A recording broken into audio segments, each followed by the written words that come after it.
Andantino de la méthode complète pour guitare de Matteo Carcassi. Euh, Intéressant, rigolo comme morceau. T'as double note, donc pouce majeur pour les doubles notes, en pincé.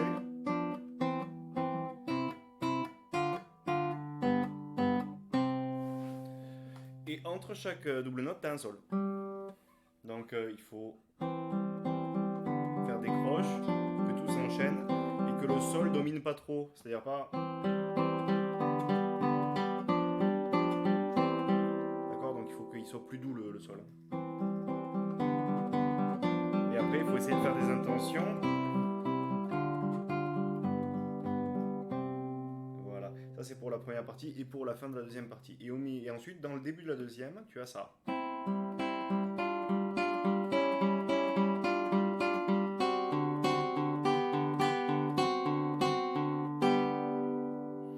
Alors si on écoute la note du haut, ça fait ça.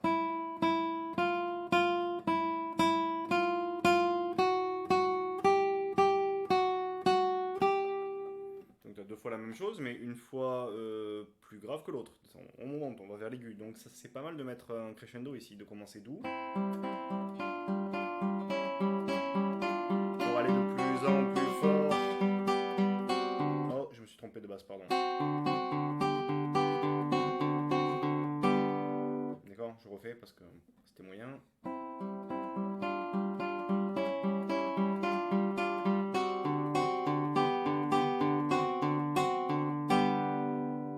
Et on revient à ce qu'on connaît.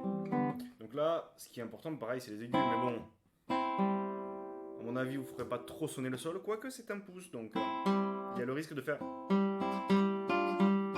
avec le sol qui bastonne un peu trop. Il faut le camoufler un peu là. Et par contre, les deux aigus, c'est index majeur qui travaillent en même temps, en pincé, donc comme un seul doigt. Hein.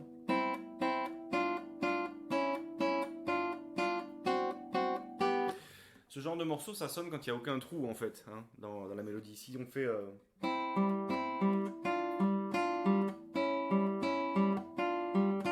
C'est trop saccadé entre les changements de position, il y a une petite attente et c'est pas bien quoi, une petite hésitation.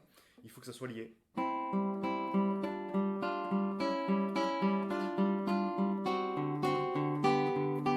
Ça s'arrête pas quoi. Voilà, c'est tout ce qu'il y a à dire là-dessus, encore pour travailler le pincé en fait là.